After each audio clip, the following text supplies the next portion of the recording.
Do I need a mic at all? Or? Maybe you can use this. This one is it. This sounds from outer space. So the session this morning was indeed on space and data gathering through space. So let's move on. The session so far has not been very interactive, I would say, and I would like to emphasize that I would like to make this session as interactive as possible. So we have a couple of short presentations, and then we'll have a panel, and the main thing is for you to ask your pertinent questions to our eminent panelists. So without further ado, let's go into the scene setter, and that is done by Rachel Waterhouse. Rachel Waterhouse works for the UK government, the UK government's Foreign, Commonwealth and Development Office. She's an eminent name in food systems, land use, and she's been working all over the globe. In Uganda, I just heard, and she's a sociology. She holds a PhD in sociology. So Rachel, please get us started. Okay, speaking here? Yeah, okay, great. Thank you. So it's really wonderful to be here, and thank you for inviting me along to start this off. And we're talking today about science and innovation. Can I put this down so I can see my slides? Thank you.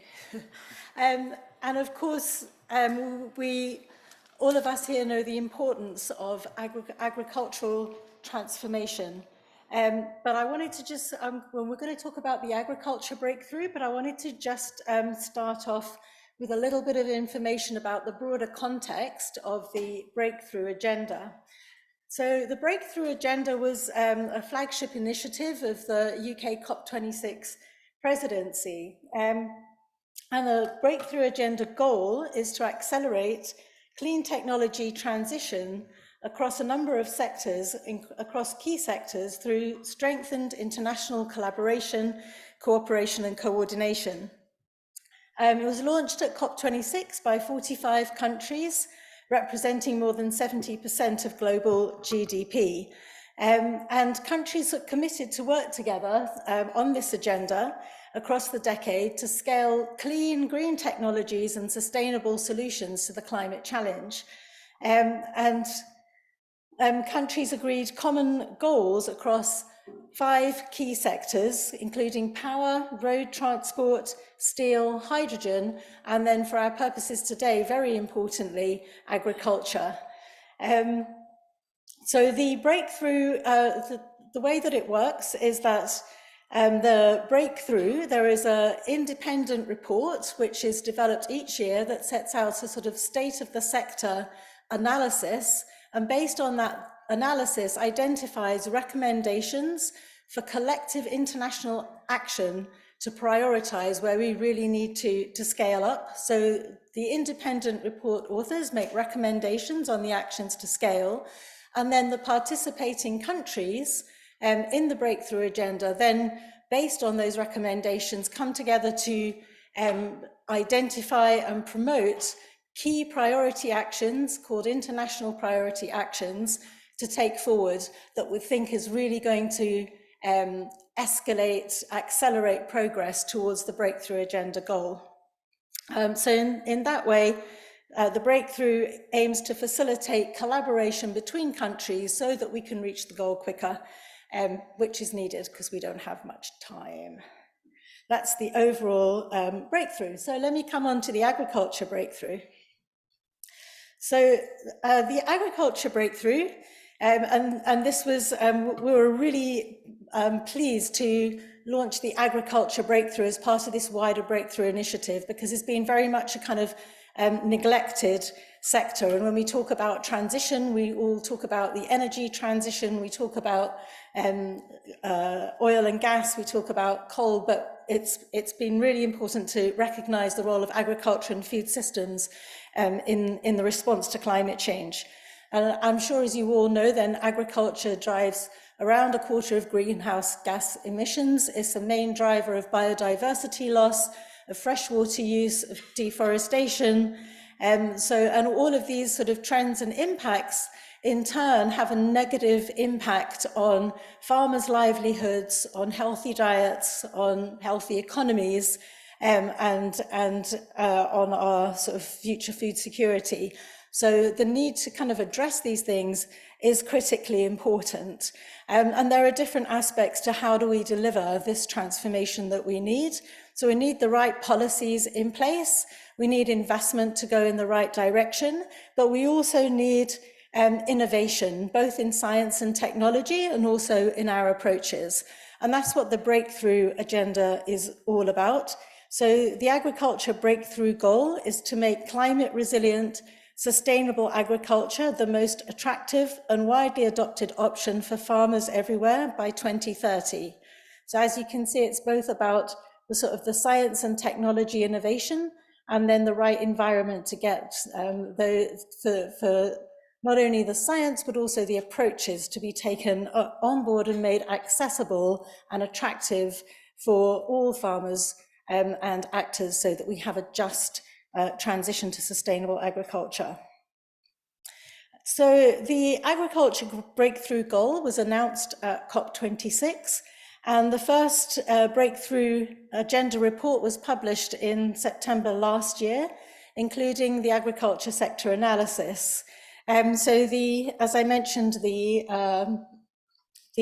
report is produced on an annual basis ahead of each COP, produced by an independent group of expert authors or expert author organizations. And I'm pleased that I'll shortly be able to hand over to Dr. Aditi, who's been a key part of the team producing this year's report. The inaugural report established some definitional principles on what we mean by climate resilient, sustainable agriculture. And that was sort of focused on 4 key components, that this means increased productivity and incomes, reduced emissions, climate adaptation, and protecting and restoring nature.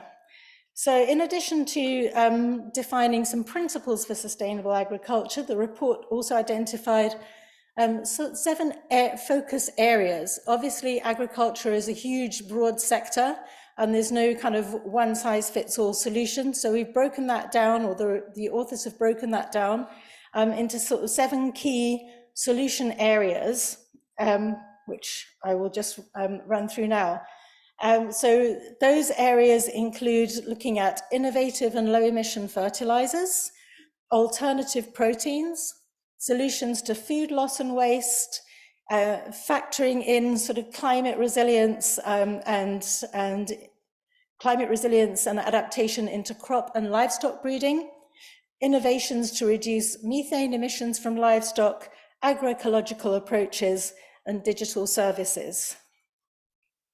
As I said, the chapter has been authored by independent experts, and the core team is from the CGIAR, led by Dr. Aditi, and then each chapter has an independent steering group which co-owns the chapter's recommendations. In this case, the FAO, CGIAR, and the high-level climate action champions, represented today by Rebecca, who I will also be handing over to shortly. Oops. So before I hand over to Dr. Aditi, so at COP27, government participants in the breakthrough launched an initial set of priority actions.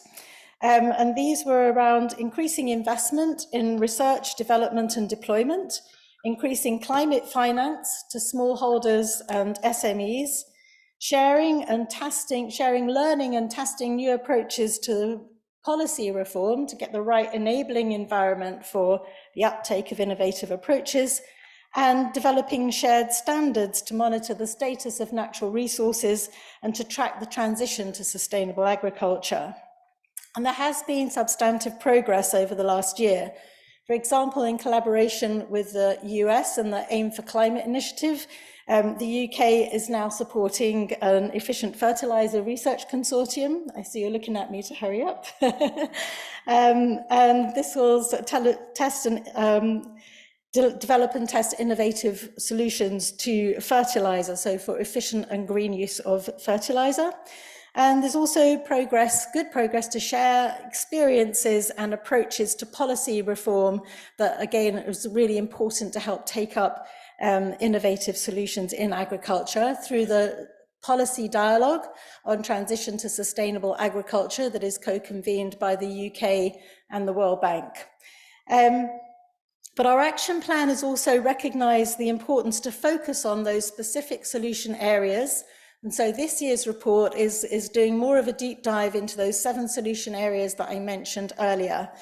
The report will be launched in September at UNGA, and that then kickstarts the process this year for participating countries to develop the priority actions that collectively we commit to deliver on this year and over the next decade.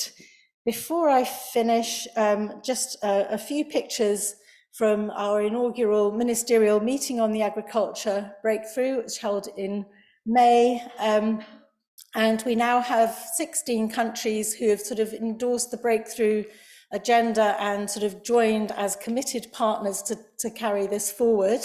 It's co-convened by the UK and Egypt. At the moment, we have 16 members and most recently joined by the UAE as the incoming COP28 presidency. So the report will be launched in September. It's still quite a new initiative. We have a lot to do. I encourage others to join us, and I look forward to hearing all your perspectives in the next few minutes. Thank you. Thank you, Rachel. And I think you highlighted the fact how important it is that you have these initiatives that bring people and stakeholders together around these important issues. That is really something that helps it feed into the multilateral processes where we are here at FAO and other Rome-based agencies, and on towards the climate change COP. And I saw Minister Anheri, who spoke earlier this week here, and she's very keen on these kind of innovations. So without further ado, I would like to introduce Dr. Aditi Mukherjee. Excuse me if I pronounce your name a little bit awkward. Dutch is better. She is indeed a very eminent scientist. She's the Director of Climate Change Adaptation and Mitigation Impact Action Platform of the CG institutions. And she has sat on several panels that have drafted the IPCC reports. So here we have someone who really knows what's going on. Dr. Aditi, please enlighten us. Yeah, thank you. Thank you so much for your kind introduction. I hope I'm audible and my presentation is on the screen.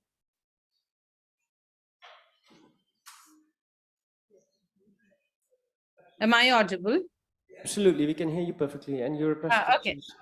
Okay, and you can see my screen. Okay, wonderful. Thank you. I apologize that I can't be there in that room right now, but I am very keen to listen and learn from all the deliberations that happened today.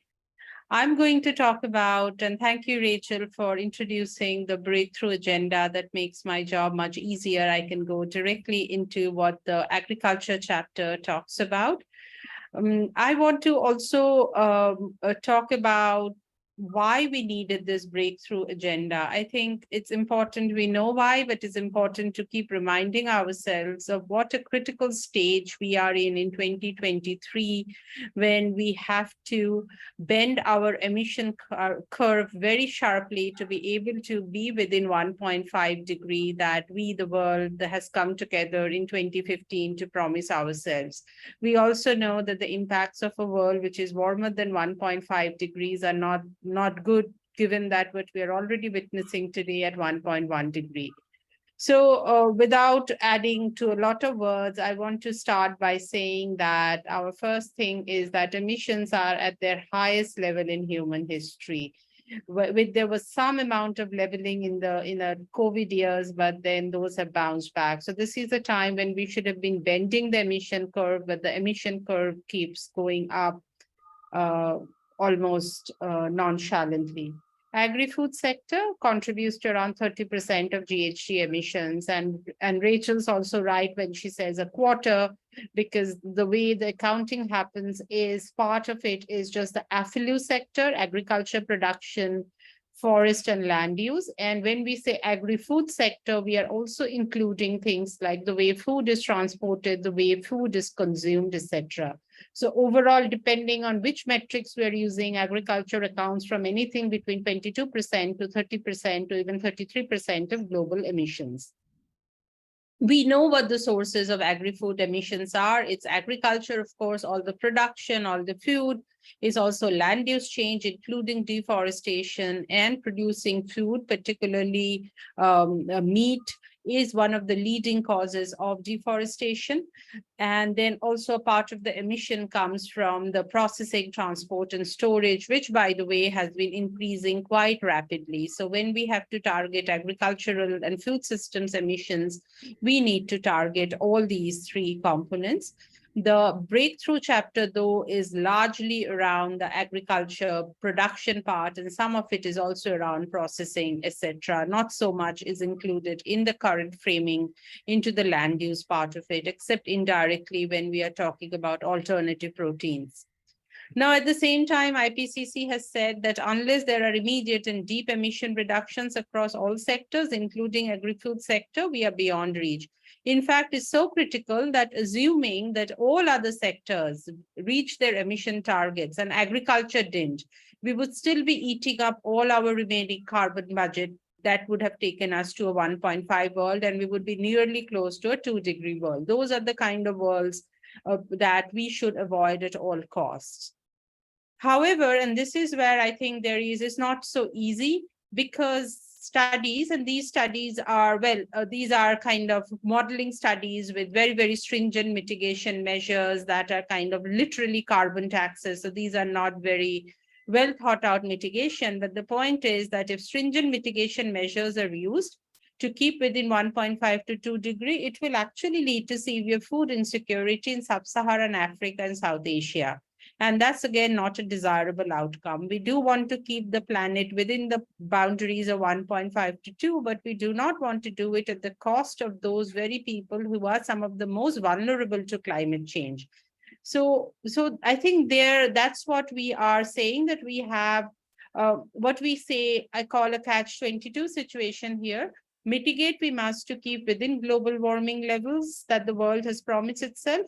But mitigation without a lot of thought and understanding what to mitigate, where to mitigate, but just blunt mitigation at needed scale may actually lead to making hunger and food insecurity even worse. Therefore comes saying things like the breakthrough, which is basically that we need technological and policy breakthroughs that will lead to just a transition in food system. I think Rachel was absolutely correct when she says that we rarely talk of just transitions in the food sector, and nowhere more is just transition needed than in this sector, because this sector actually provides jobs to some of the poorest in the world. So what constitutes a breakthrough? This is from a report co-led by Dr. Anna Maria, who is also a panelist today, and Rachel already described what are those 4 dimensions of breakthrough. And in our analysis that we are doing for 2023 report, we find that many of those breakthrough solutions exist, but they have to be all applied in tandem, depending on the situation and in bundles. Like single solution here and there won't really cut the ice, or in this case, reduce the heat.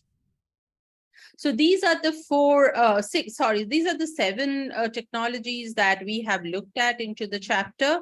We have actually given just the sheer breadth of how agriculture is. We have decided to devote 2 products to the breakthrough this year. We will have around a 600-page, I'm so sorry, I'll just stop that. Yes, so we will have around 60 pages annex where all the details are provided.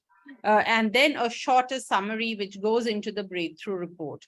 And then these are our 5 recommendation buckets. Those are not that different from last year's recommendation buckets, except that this year the recommendations are going to be much more targeted, because the recommendations will flow from each of these technological areas. So we would have recommendations around climate finance, policies and innovations, around metrics, around research and development and demonstration, and around trade, production, consumption, and trade.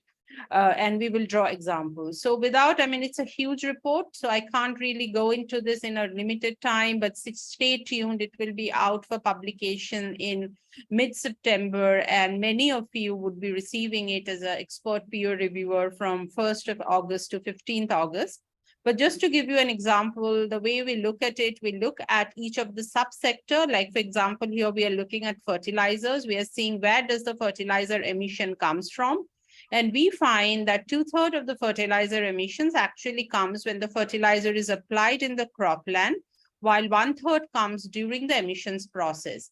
Then we look at 5 different ways, as per the scientific literature, 5 different ways in which we can reduce fertilizer use during the during the application in the crop. So basically, how do we increase nitrogen use efficiency? And then we also look at how do we produce fertilizers that require less energy and lesser raw material. Everything has a carbon footprint, right? So how do we produce with less and with cleaner energy? So then we kind of make recommendations based on these. These are some of our bigger recommendations, because we have to remember that the main objective of the breakthrough is to make recommendations that can be done collaboratively by countries through international collaboration. It's not about domestic action per se, but it's about how can countries come together to do what they need to do together. So therefore, we have made recommendations around fertilizers. We have around recommendations around RD&D, that research institutes need to come together and form research alliances to fill many of the knowledge gaps. So we know technologies exist, but there are knowledge gaps around how to scale them. Then we have suggested recommendations around how to prioritize and formulate policies with the help of another instrument which was launched, another platform or another channel perhaps launched during the COP26, which is called the Policy Dialogue on Transition to Sustainable Agriculture, co-owned by World Bank and the UK government, on how to actually repurpose subsidies to transition to low emissions fertilizers, because we know so much of our agricultural subsidies goes to support practices that are bad for the planet, for the health, and and nutrition. Then our third recommendation is around capacity building and knowledge networks. And our fourth recommendation is around harmonization of regulation and market standards, especially for new and emerging products like green ammonia, because we need to bring down those prices. So we would have recommendations like these for all the 7 areas, and then we will pull them across these 5 thematic buckets. With that, I hand it back over. This is our team, largely CGIAR, but also some non-CGIAR members. We acknowledge the contribution of our steering committee and the support from the FCDO. Over and back to you. Happy to take questions later. Thank you very much, Dr. Aditi, and it's been really enlightening to see what you told us. We had the scene setting by Rachel and the deep science and the recommendations that you gave us, and that gives us something to chew about. But not only me, people may be wondering where my panelists and my eminent panelists are sitting here in front. So let me call them to the stage. Dr. Ana Maria Lobo Guerrero from CIAT. She's a very known scientist, everybody knows her. Dr. Daniel Tomailota, if I pronounce it correctly. He's a Kenyan farmer and a member of the Kenyan National Farmers Federation. Liane Zeppenfield from Clim-Eat, the Think and Do tank, because think we can all, do we can, but how to combine them, we're going to learn from Liane. And Dr. Jo Puri, who is working at IFAD. She is the Associate Vice President, Strategy and Knowledge Department at the IFAD. So we have a scientist, we have a farmer, we have somebody who knows, who works at the multilateral organizations, and we have somebody who thinks and does the in-between and the linkages.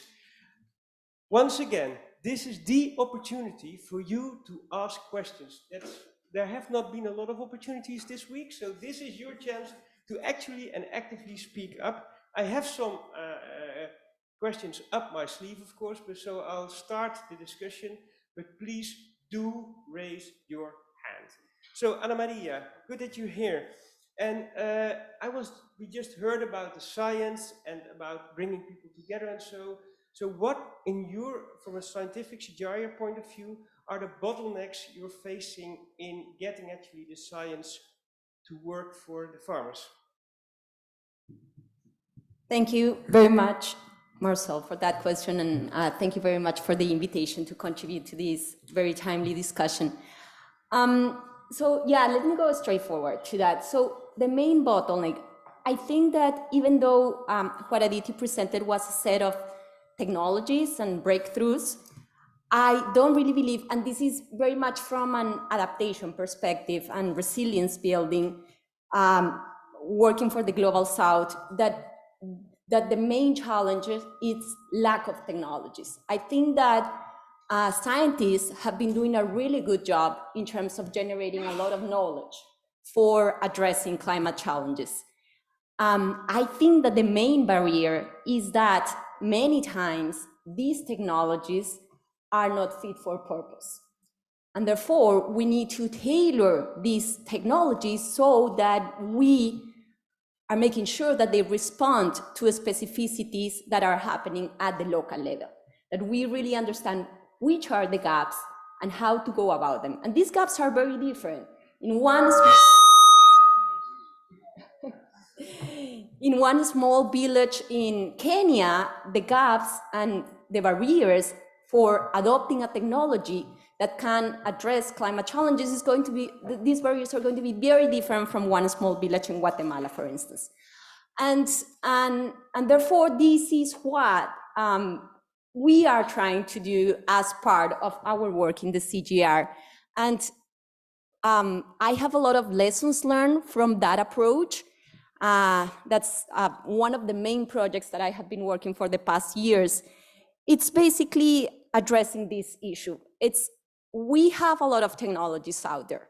The CGIAR has been very successful in terms of developing technologies, but we are not seeing the same results in terms of reaching the numbers of smallholder farmers that are benefiting from implementing these technologies.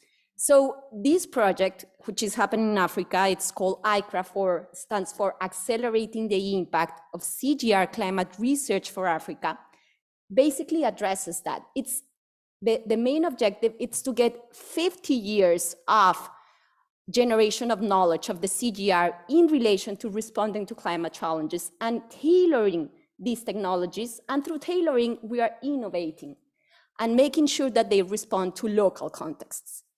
And it has proven to be really successful in terms of the numbers that we have been able to reach. So when we started the project, we anticipated to reach 1.5 million. I was just finishing the mid-year report for this year. We believe that by the end of 2023, we're going to be reaching 5 million. And some of the key lessons learned from that approach is that, so I would highlight 3 key elements. The first one is partnerships.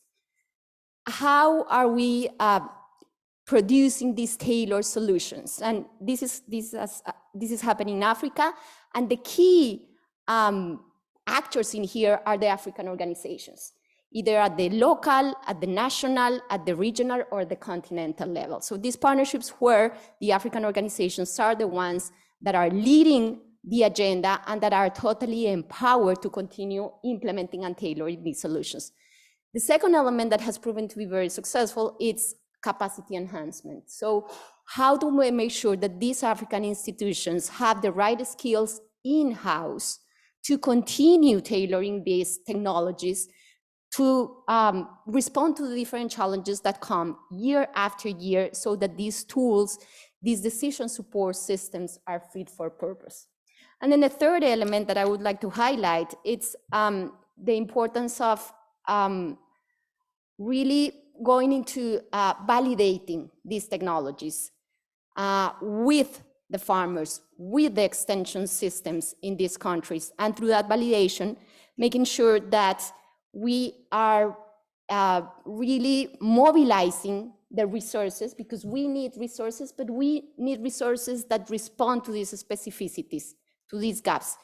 and being able through that to leverage resources to continue implementing and scaling these technologies. And the last one, the last key thing, which I'm very excited about this project, it's what we have been calling these spillover effects. And it's, given the resources of the project, we are only focusing on 6 countries in Western, Eastern, and Southern Africa, but through the African regional organizations, such as CORAF, ECOWAS, AgriMed, RUForum, SECARDESA, through them, through capacity enhancement, through empowerment, they are being able to scale the use of these technologies to all the countries where they have mandates and work together with them. So that has been really successful in this case. And I think that it's addressing this main bottleneck of reaching the numbers in terms of the use of these technologies that can respond to climate challenges. Thank you, Anna Maria. I saw a question from the floor. I'll take questions while making sure that all the panelists get their say. Please introduce yourself. Thank you very much. Congratulations for bringing together such a multi-stakeholder panel. My name is Hildegard Lingnau. I represent a multi-stakeholder global forum for agricultural research and innovation. We bring together 900 institutions from 13 constituencies, among them farmers and small-scale producers being at the very center of all what we are doing and what we are doing with them.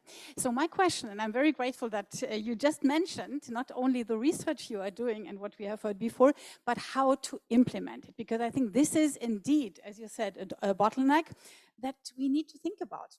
And that is my question to all of you on the panel, how to make that happening. One more thing, CGIAR was so kind to convene a high-level advisory panel last year, bringing together not only, but mainly the regional fora on agricultural research and innovation, and representing all the NARS, all the national agricultural research systems from the Global South, to advise on how to better partner with them. So with the Global South, including farmers' organizations. I just wanted to highlight there is a report available, how to do that. It also brought into the discussion other ministers and for agriculture. So I think we do have ideas how to do that. And I'm very happy that CG is looking into it, not only project or research initiative based, but in a not one-off, but a sustainable way that will also increase not only impact, but also legitimacy, hopefully. Thank you. Thank you, and indeed implementation is key. And may I pass that question to Dr. Puri? I know you have a couple of slides, but maybe you can tailor them to the question, what can IFAD or more in general the Rome-based agencies do to ensure implementation?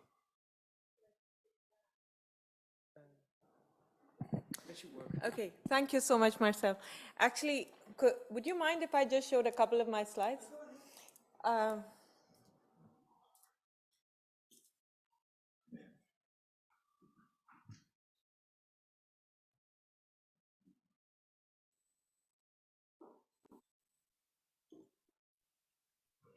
I think the key question that you're asking is the right one, right? We are talking about all of the principles, and I loved Rachel's presentation and Aditi's presentation and also Anna Maria's, yeah, we're talking about innovations, we are talking about sorts of principles for what we want to do. But the fact is that the rubber hits the ground when we start to first think about money. So show me the money. And second, how to implement on the ground. And what I'm going to do is quickly go ahead to my implementation part, which is really if we can have increased finance, but what is required so that we change that finance into impact on the ground? And that's your question, right? So what we are seeing in the experience that IFAD has, and we implement approximately $9.5 billion of investments on the ground across 100 countries, right? What we are doing there is we are focusing on 3 things at the strategic impact level. One is economic mobility, and it goes to one of the first principles that both Rachel and Aditi spoke about, which is you've got to increase income if you're thinking about sustainable changes and if you're talking about just transitions. The second one is really focusing on productivity and production. And what we are seeing is that with a lot of the interventions that we're working on with farmers that we are trying and testing, and Anna Maria spoke about trying and testing those, but then also scaling them up, we are able to achieve more than 20% increases in production values. Yeah? And the third one is really about resilience. And that's the climate adaptation agenda. And what we're seeing also is that actually climate finance finance that is going to small scale farmers is actually at an abysmal 1.7% right now, one. And two, only 4% of the overall money that's getting generated and leveraged for food systems actually goes to small scale farmers. So these numbers are very, very sobering. But what we are also finding is that a lot of the work that we're doing with respect to adaptation is leading to more than a 13% increase in the overall resilience of our targeted populations. We're doing that through impact assessments. In terms of the kinds of innovations that we are taking, both that are pilot tested, but then are scaled up through the investments. So the way we design them is through grants that go to support innovations that Anna Maria and Rachel spoke about, but then they are blended into the larger investments that we design with countries and with their leadership, which are very context specific. We focus primarily on adaptation and on building resilience because that's the area that we know in climate has basically been ignored to the detriment, while mitigation has, because it's market ready as well, has gotten a lot more resources. So what we are looking at is context specific, very customized solutions for local areas. So whether this is looking at blockchain technology, whether this is looking at half moon bays, whether this is looking at crop diversification, whether this is looking at digressive insurance, whether this is looking at building green credit lines or building new markets in these spaces. These are all interventions that first have to be tried. They have to be created evidence around, and we do impact assessments with counterfactuals to understand whether there is an additional impact of these interventions. And then we scale them up because our investments are assembling financing from different sources, bringing them together, and then really catering to country needs. Thanks, Marcel. Thank you very much. Thank you very much, Dr. Puri. Indeed, so we learn what IFAD is doing, and it's really good. I see some questions from the floor, but before I have one question myself, and I'm going to pose it. Daniel, does it work? Thank you, Marcel. Let me add that I'm not only a dairy farmer, but I'm also the CEO of the Kenya National Farmers Federation, KENAF, which is the apex umbrella farmers organization in Kenya. Does it work? Mostly no, it doesn't. And the reason it doesn't, of course, there are many reasons, and I'm not going to go into all those reasons in few minutes. But one of the things that we realize in most of the things that we talk about at this level, internationally, is that mostly there's a lot of, recommendations. There's a lot of talking about what needs to happen. But when you get to the ground, really, if you're talking about farmers, you don't see a lot of, these people. And by these people, I mean we here, working with farmers exactly to realize, the recommendations and the action points. So the breakthrough agenda, if you look at the agriculture in particular, and the idea to build, climate resilient and sustainable agriculture, you cannot do that without involving farmers. Like we've seen over the past couple of days, when we are talking about transforming food systems, the most important, the most critical actor in this is the farmer. And a lot of times farmers are looked at as, victims, as illiterates, as poor people who need help. They are looked at as people without agency. They are looked at as, being talked down on. A lot of times it is that farmers are just placeholders, At a meeting like this, we say, okay, we have a farmer tick, and that's it. I'm not saying this is what is happening here, but I'm just saying, for the most part, that's what happens. Now, for this to work really, whether it is from CGIAR, IFAD, or whichever actor we are talking about here, working with farmers is key. It is very important. When you talk about food, we should realize that food is local, food is cultural, And at the very base, we need to work with these actors at that local level, because these are the people who understand the climate, they understand knowledge systems, including tacit knowledge. So I would say that it is important that we involve farmers, and not just by saying that we have farmers, is by actually taking in what the farmers have to say and building that into the programs or projects or whatever that will come from these, discussions. Now, let me talk briefly about what my friend here from IFAD has talked about on climate finance. I mean, less than 2% of all the funds that go into climate finance go to farmers. That is something that we need to be really embarrassed about as an international community, because farmers do a lot in taking care of the natural capital. When you talk about digital innovations, again, there is a lot of high-mindedness around this, blockchain technology, chat GPT, name it. But really, how do you translate this into a language, onto something that farmers can understand? So research and knowledge into practice is something that we also need to pay a lot of attention to, because we have CGIAR and other bodies doing research, like we've heard. But how is that translated into language that farmers understand so that they can implement that? Because at the end of the day, it is farmers that we need to take this knowledge, infuse it into their enterprises so that they can better their enterprises, so they can earn better from their enterprises. Now, if Marcel, briefly, just to give the example of Kenya, and I'll start with, the question on fertilizers.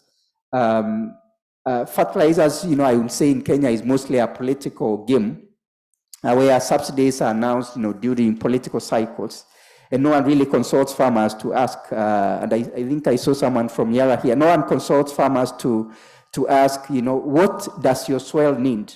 And, farmers, like I said, are taken as people without agency. And what we really need to do is strengthen farmers' agency so that a farmer can say, before I get fertilizer, I first need to test my soil so that I know what my soil really needs. These subsidies, and I know a lot of organizations talk about input subsidies, they need really to address the needs of the farmers. And by this, I mean, farmers understanding what ails their soils, farmers having a say on what kind of fertilizer they need. On digital services, it goes to the same thing. There are a lot of projects in Kenya, if I were to use the example of Kenya, on digital access for farmers, or digital this and that for farmers. But then again, they are always coming from the top. No one really wants to, to understand how can farmers take these lessons or take these innovations and build them into what they do so that they can earn, higher incomes and improve their livelihoods. So we as the Kenya National Farmers Federation are testing something we are calling a Kilimo Hub. And Kilimo is Swahili for agriculture. And this hub is a one-stop shop that is manned by young people, again, also to attract young people into the sector, who can answer all the questions, all the issues that farmers might have. For now, we just have two, one in Nairobi at our headquarters and one in the field. These are pilot to see whether maybe all these innovations that we talk about could be delivered to farmers in ways that enable the farmers to enhance their enterprises. So basically, as I end, let's work with farmers. Let's really understand what farmers need, because unless we do that, then everything becomes just pie in the sky. Thank you. Thank you, and it's that does indeed deserve an applause, to put the farmer central. But I saw a little bit of overlap because I heard Dr. Puri talking about context specificity. I saw Anna Maria nodding, so I think you're on the right way here. I saw a question over there, so please introduce yourself. Thank you. I am Jean-Luc Schott from the French Research Institution for Development, France, and my own expertise in the Sahel and west part of the Sahel, and my background is on land degradation and land desertification. I fully agree on the fact that any action meant to address food systems, sustainability, or climate issue or biodiversity should reach as many as possible farmers. But I was just wondering if there is no a way to assess the impact at the, if we want to look at specific local context, maybe we can have an assessment at the landscape level. Not only as farmers, but as a farmer, as a community, because there are very diverse expertise. They are facing diversity of type of soil, of land degradation. And back to UNCCD, and the UNCCD promote LDN, land degradation neutrality, and this is assessed at the landscape level. And I really think that if we are able to look at landscape level, maybe we can adapt innovation to the context, to the expertise of the diversity of the farmer community, to the diversity of climate, diversity of land degradation, severe or light or moderate degradation. It's rather a comment, not a question. Thank you very much. So, setting the landscape central in terms of water, soil, farmers, that is something that indeed needs to be addressed. Maybe think and do tank. How are we going to do this, Leanne? And maybe you have something to say about the role of the private sector in that. Yeah, sure. Just replying to that comment, I think for us, the doing in our think and do tank is really about getting energy behind ideas and getting people together to discuss them. And I think there the different levels and scales might differ per problem that you're tackling, and landscapes can definitely be one of those kind of levels that are essential to incorporate. So what we're trying to do with Innovate, which is a campaign we recently started, is identifying a few high potential innovations and really kind of biting into them, committing to them, and committing to getting them action, so creating deals around them. And that's definitely involving farmers, like Daniel mentioned, that's super essential, but also funding mechanisms, also local governments, also private sector.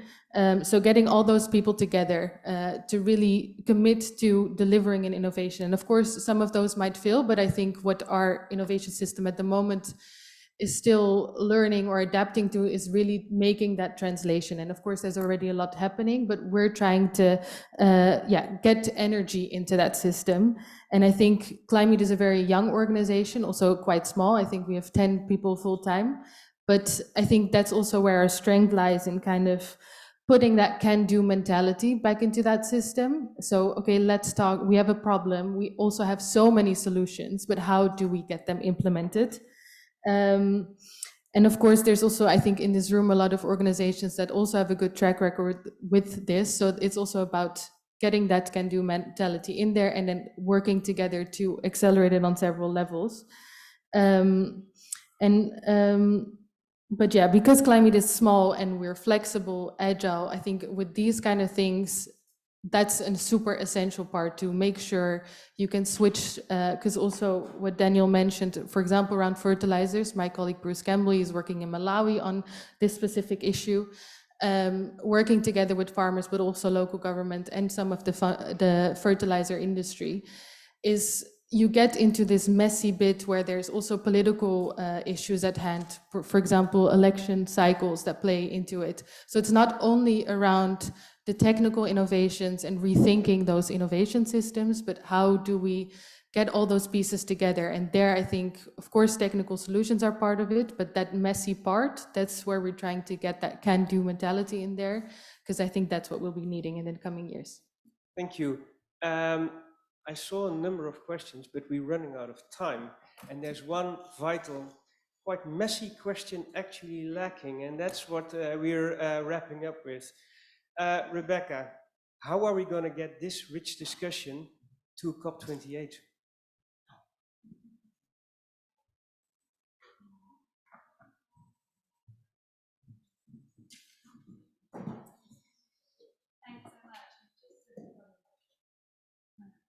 Just checking this works. You can hear me. Thanks so much, and great to be here, and thanks to our brilliant panelists for all of your excellent insights. That really is a key question, but before I dive into that, I just wanted to firstly make the point that I think we've heard quite strongly throughout this session that as much as it's important to get the right technologies in place, we need to overcome the barriers to adoption to ensure that the enabling conditions are there so that the technologies and practices can be scaled and that they can really help to empower farmers and producers on the ground, as my colleague Daniel was mentioning. And I think this really means about thinking about how we fundamentally change the system and the rules of the game to incentivize this uptake. So that's changing financial incentives to support regenerative agroecological approaches, having supportive policy and regulation in place that enables a level playing field for plant-based foods, including shifting subsidies and having fair labelling and marketing rules, creating market incentives, and perhaps the biggest obstacle, tackling trade. So for example, with stronger environmental standards and in trade deals and revising the FAO Codex standards, all in ways that support and empower local farmers and producers and ensure a just transition and improve farmer livelihoods, as we were talking about. And it's great to see a focus in some of the recommendations in the Agriculture Breakthrough report on trade as applicable to technology deployment. And I think also crucially, this means taking action across multiple levers.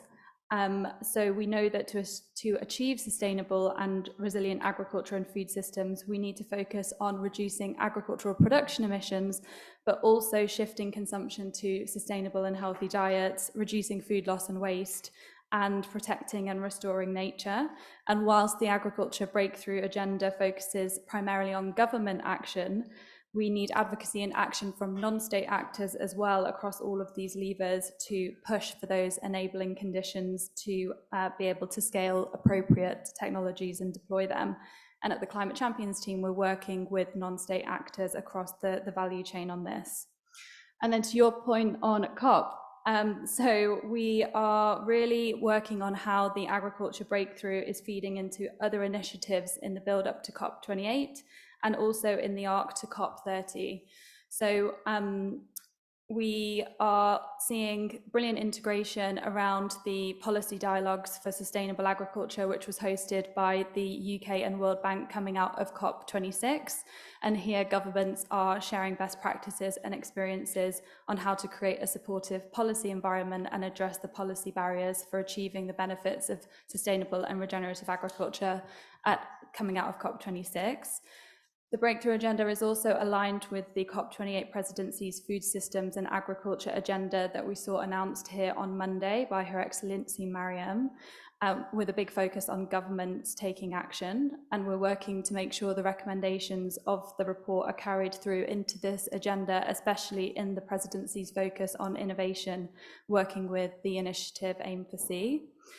And crucially, I think these initiatives, as well as the FAST initiative that was launched by the Egyptian presidency at COP27, are setting important precedents that food systems is a critical climate solution that delivers for food and nutrition security, climate mitigation, adaptation, and protecting and restoring nature. And these efforts need to be carried forward and food systems brought more formally into COP negotiations through the Sharm el-Sheikh work on joint work on agriculture, for example. And finally, as we're looking towards COP30 at the Amazon Treaty Summit, which is held is going to be held next month, we really have the opportunity to strengthen the nature and food systems agenda. And whilst this breakthrough focuses more on agriculture, we can't get away from the fact that we need to protect the soils and that future food security and climate resilient agriculture is dependent on healthy and functioning natural ecosystems. And I think the Agriculture Breakthrough is really well placed and has a key role to play to drive action and accelerate technology deployment across those two agendas, as we absolutely need collective and collaborative action by governments to achieve a food system and an agri-food system that delivers for people and the planet. Thanks so much. Thanks, Rebecca. We will know how to find you and make sure that our messages get through to the UAE presidency, don't worry. We started out discussing how technology could work for climate change, agriculture breakthrough, farmers, landscapes, and what various institutions, science institutions, intergovernmental institutions, private sector initiatives can do. And we heard a rich discussion. Thanks for that. and please do keep on discussing out of this room. We have to move now, but before that, I would like a great round of applause for Rachel Waterhouse, Aditi Mukherjee, Joe Puri, Anna Maria Lobugueri, Daniel Tomalutu, Leon Zeppenfield, and Rebecca Brooks. Thanks.